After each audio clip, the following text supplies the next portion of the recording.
Hi, folks. How you doing? Glad you could join us if you are there. Sorry, we're having problems with LinkedIn again.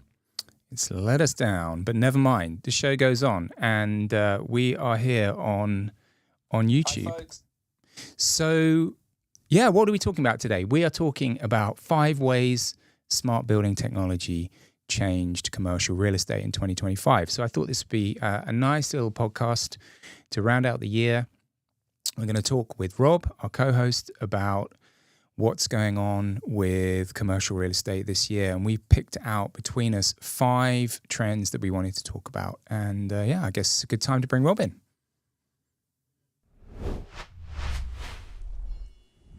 Hey there. Hey, Jim. How are you? I'm good.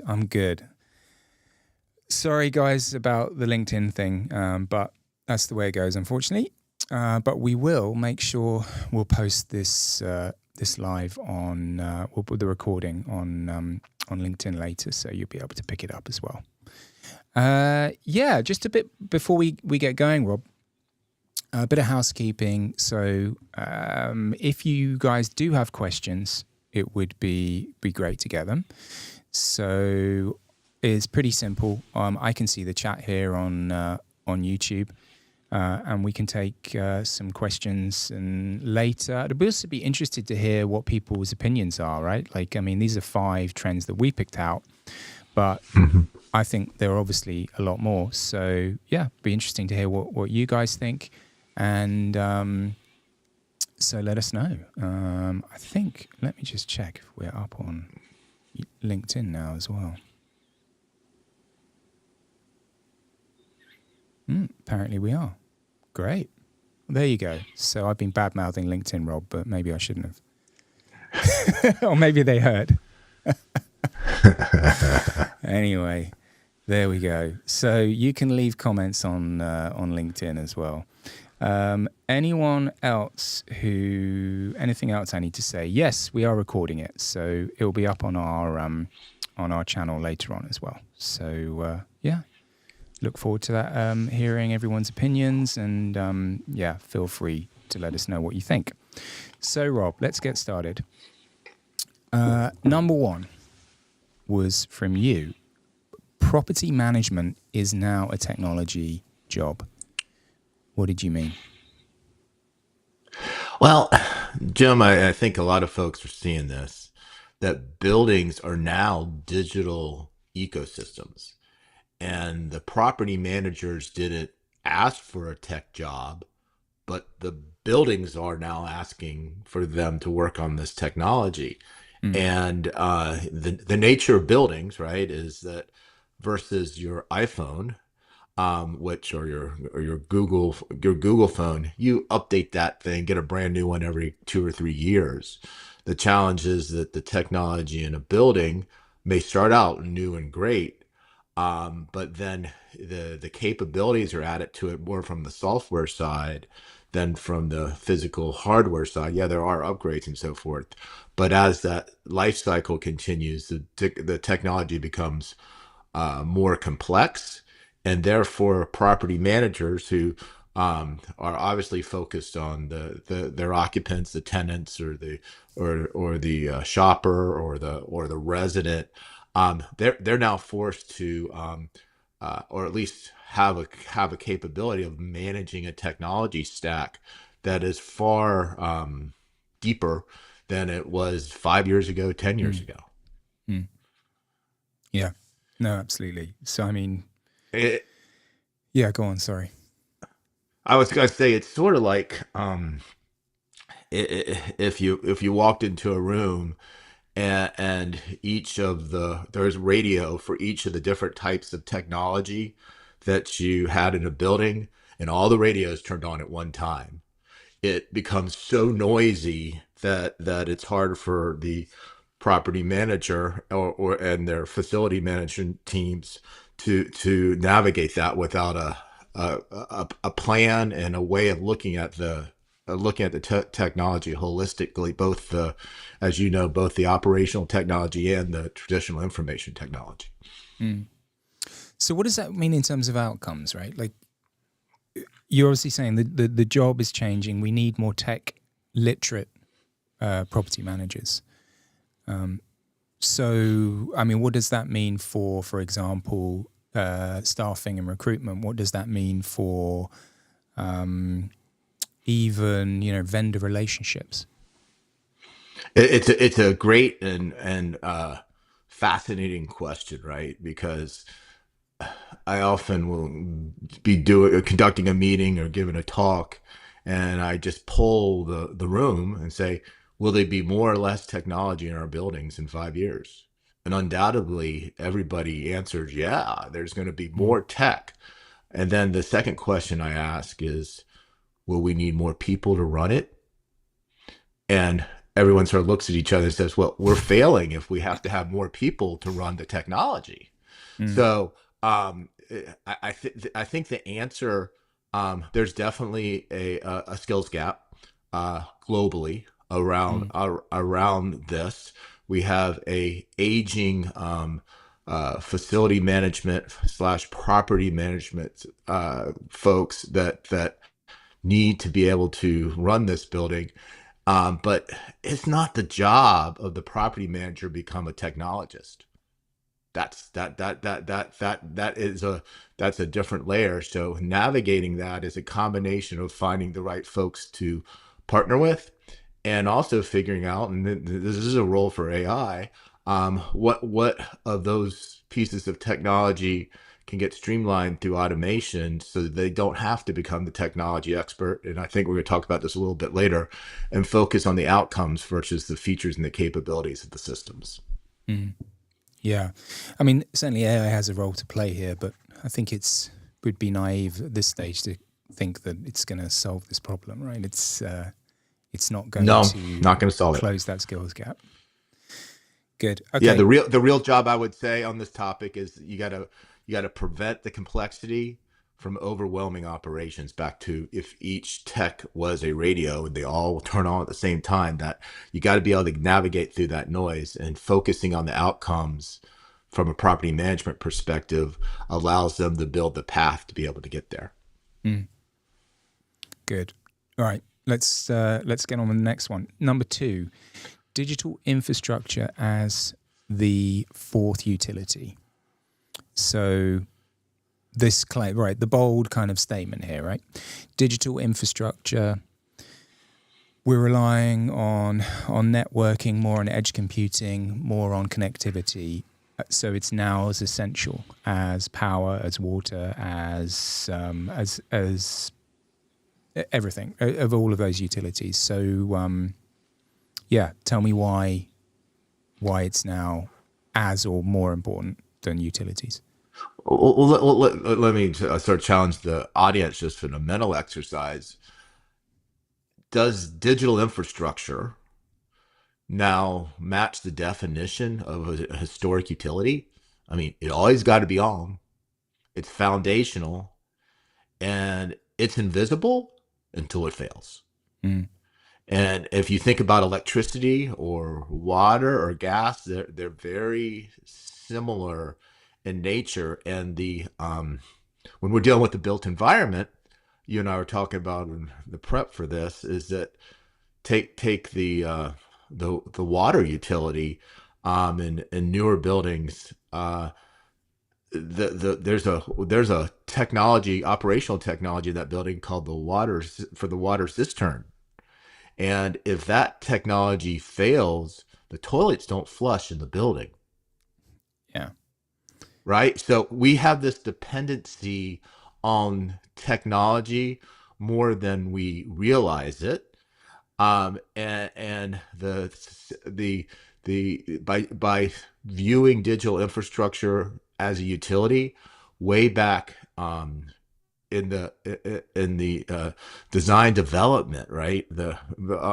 And on forward through complete design, and then into construction and operations, by changing your lens and saying to your team, digital infrastructure, from the networks and the switches to the HVAC and the lighting, all of this stuff, treating it as a utility is going to ensure that I optimize my capital deployment as owner and as an operator, going back to what we talked about on number one, I'm optimizing the number of people it takes to run it by focusing on the outcomes that we want this digital infrastructure as a utility to achieve. So yeah, we do believe, and it's core to our belief in talking with our customers, that digital infrastructure has indeed become a fourth utility. Mm-hmm. And, I think connectivity is so interesting. A lot of people just think about it as like tenant Wi-Fi sometimes, don't they? It's like just that at that level, but it's so much more. We rely on connectivity at such a deeper level now. I mean, and it really is about need IT grade reliability for operational systems. It's a Great. huge dependency. I mean, it's integrated in everything that we do. Mm-hmm. Okay. What role then, or what implications does that have for AI? Right, if we're now layering on even more technology, does that just make us even more dependent on connectivity? Absolutely. Now, that said, and this is, I'll make a provocative thought, is that there are certain functions of the traditional property management team, just like there are certain functions of design and review that AI can aid us with, from simple things of finding not even a tech in the building per se, but figuring out the optimum time to schedule a meeting, to a new level of optimal stop start taking place in a building, so that conditioning and preconditioning take place at better times. We can lean on that. The trick is making sure that this utility, the fourth utility here we're talking about, has the availability of the data so that we can apply these algorithms to get back to the outcomes that we want to achieve. And the outcomes are simply this crossover between efficiency and effectiveness, right? You Mm. can make a building really efficient, just turn off all the lights and don't condition it, but it won't be very effective. So No, getting that intersection is real, is an important thing, and that's why we like to view it as a utility. 100%. Okay, number 3, and this ties in, right? So IT managed services entering the building.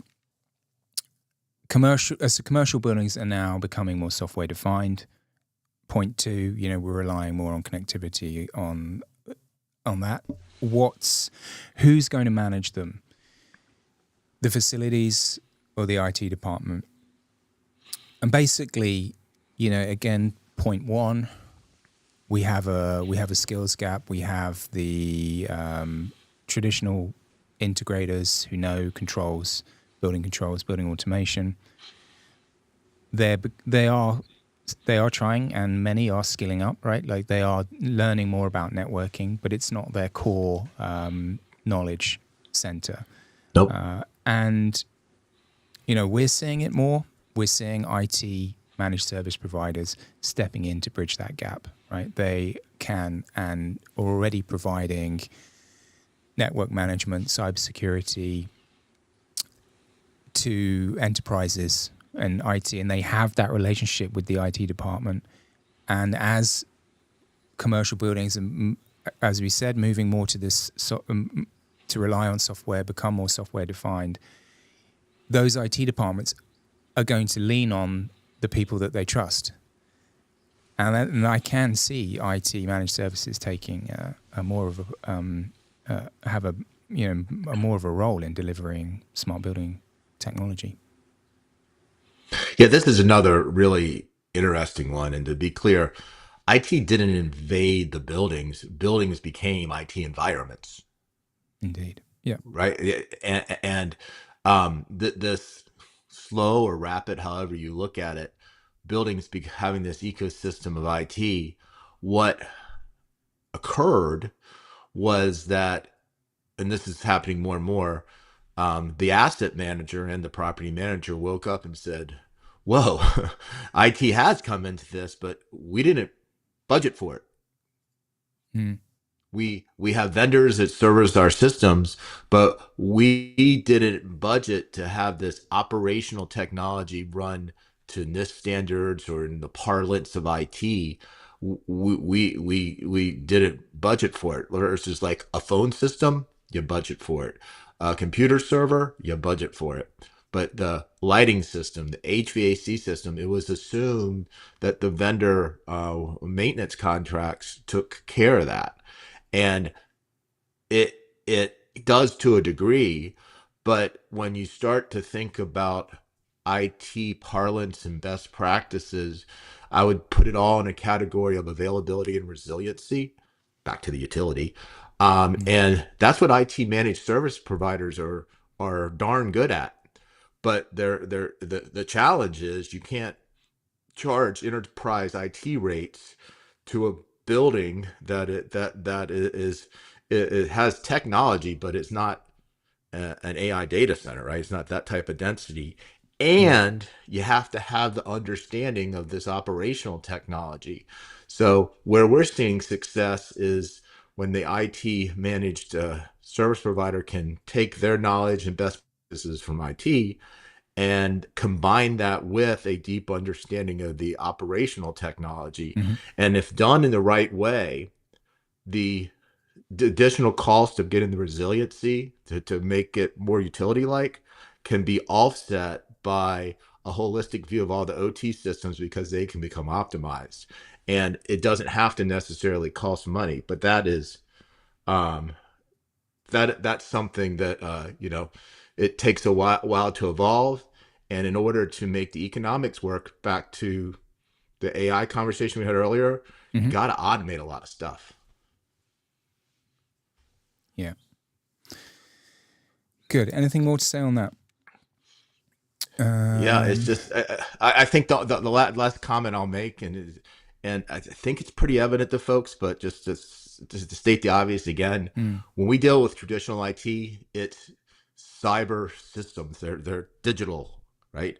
When mm, we deal with operational technology, it's cyber physical. And that by that I mean you have a digital signal and it unlocks the door. It right. closes or opens a VAV box, right? That interaction is what we have. That's the thing that can really impact the experience, the effectiveness of the environment, and having a holistic view is essential for that. Hmm. Great. Number 4, from per square foot to per occupant metrics.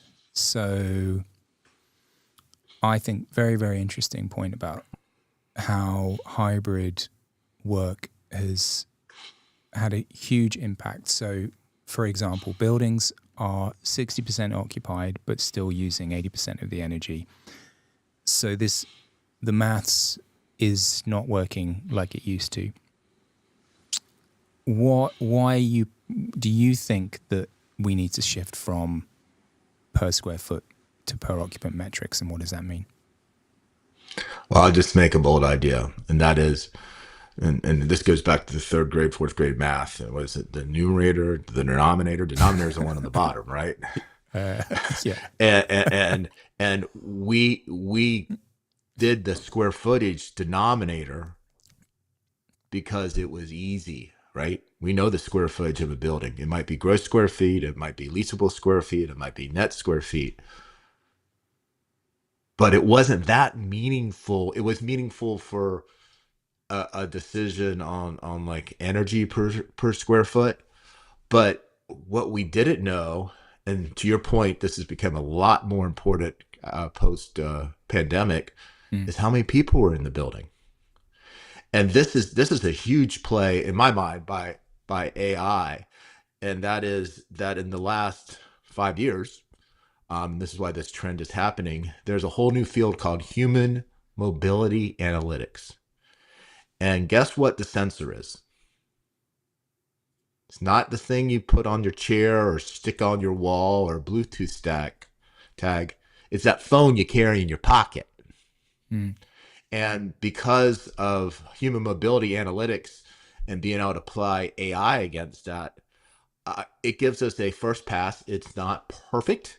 It Mm. doesn't give us verticality of occupancy, Mm. but what it does do for a portfolio owner is they can see the patterns of occupancy within a call it a polygon or a parcel or that represent the Mm. building, and that you can take that new denominator number and start to measure things. And how what's the old adage go? You can't manage what you can't measure, and you can't measure Mm. what you can't describe. Mm. Mm. We now, with that new denominator, can measure new things. For instance, energy per occupant, Mm. cost per occupant, water consumption per occupant. I mean, the list GHG per occupant. And so as we get better and more people realize that this is possible, it allows the first, I'll call it a level one decision making for operators to determine if they need more granular occupants, which gets back into a lot of the work you do, Jim, more granular occupancy detection in real time. But what we can do with human mobility analytics today, and like I said, a lot of ways it's not necessarily replacing square footage. We made this to get the point across, but definitely Mm. complementing it.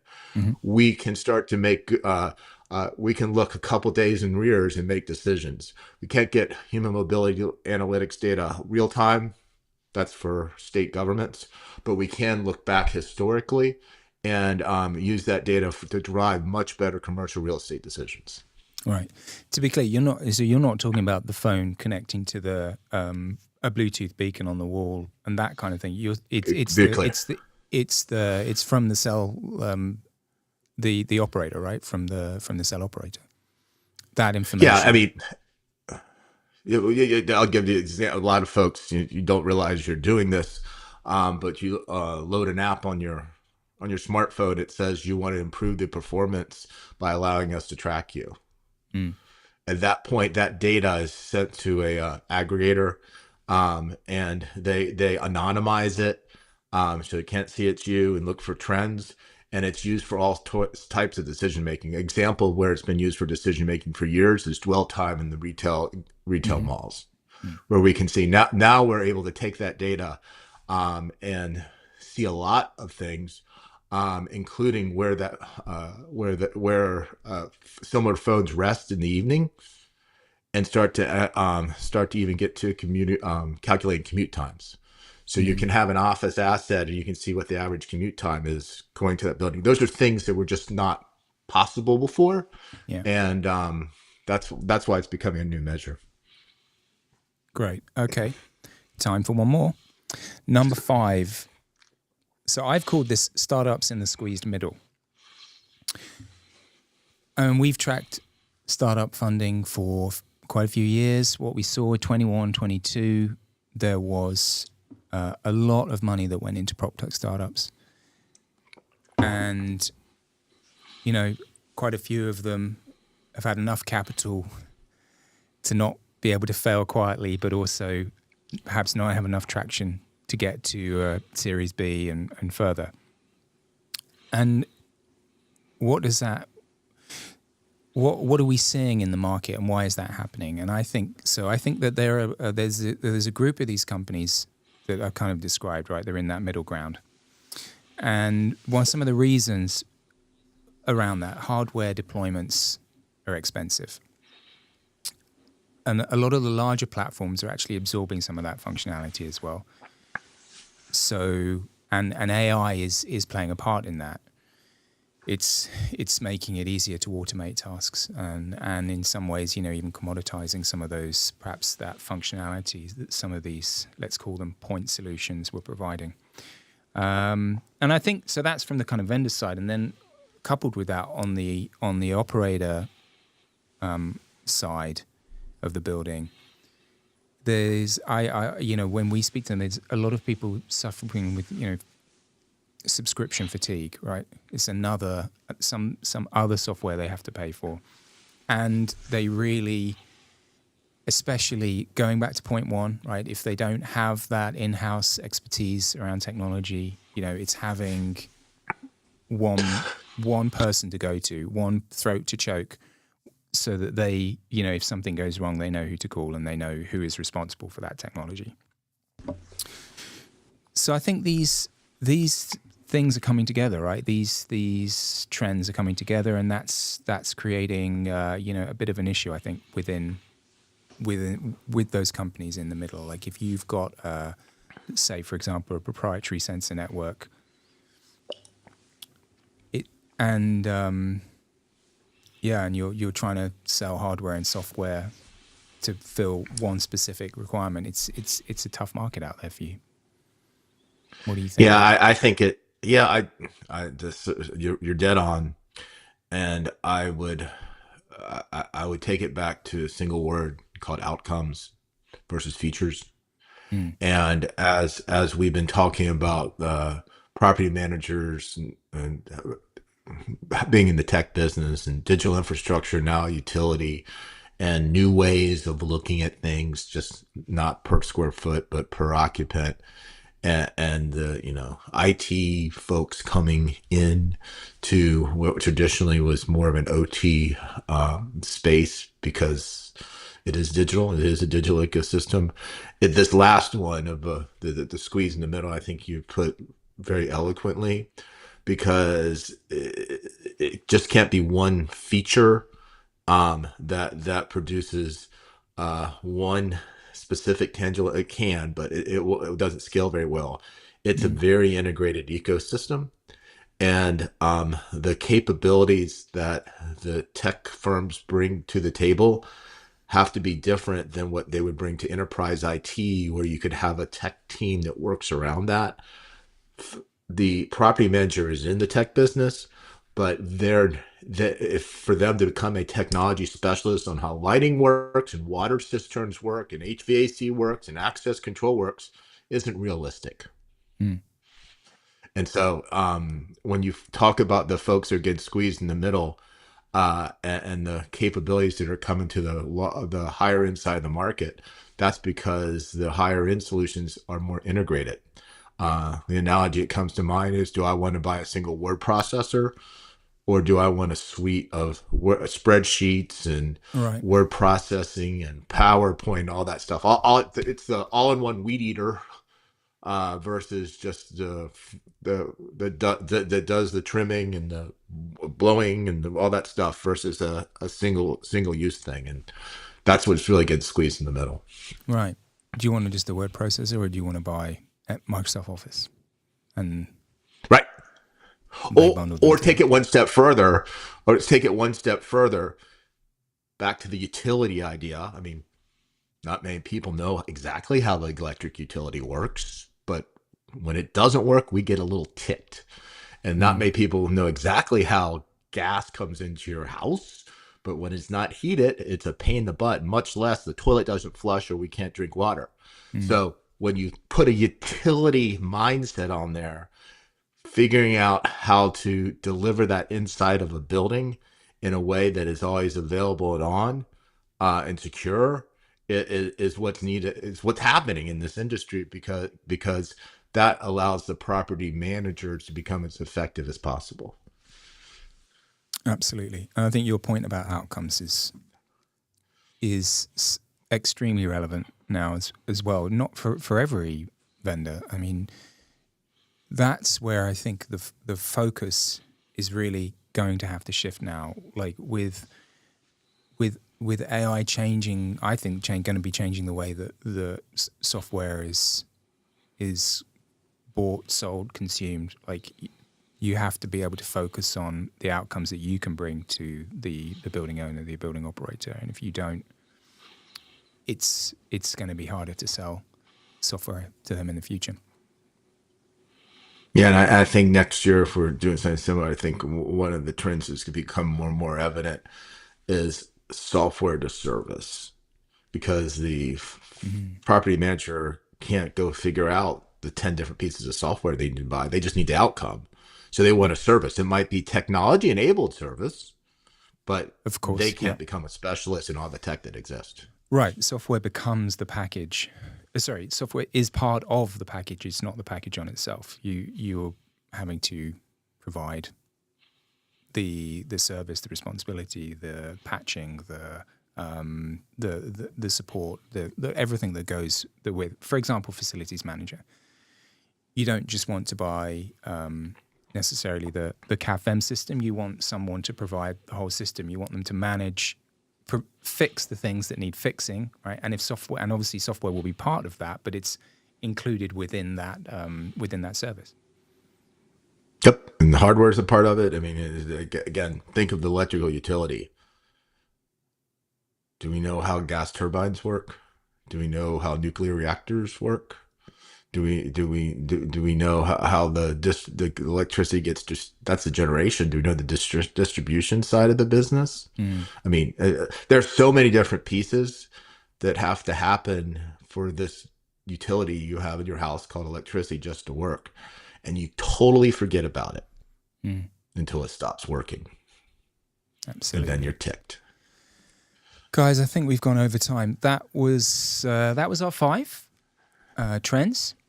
We'd love to hear more about what you think. I can't see any comments at the moment, but please, if you want to leave some comments for us, let us know what we missed, what trends you're seeing.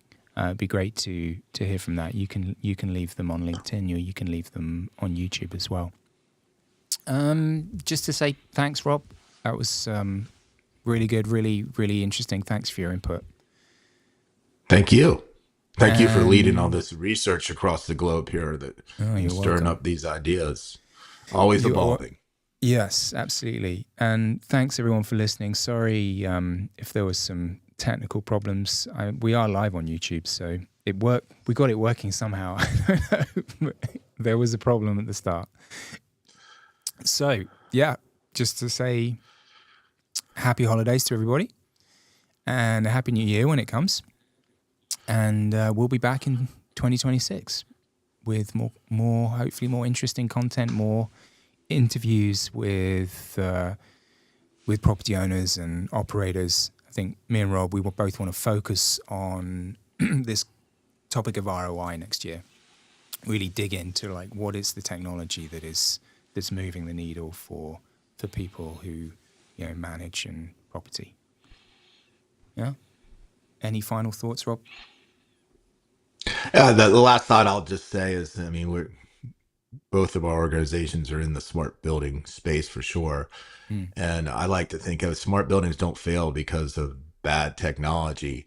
Because there is a lot of good technology. They fail because we fail to manage the complexity. And I leave it with that thought, is that listeners thinking ways to manage that complexity is a big way of solving this problem. Nice way to finish. Thanks a lot, guys. See you next year. Thank you.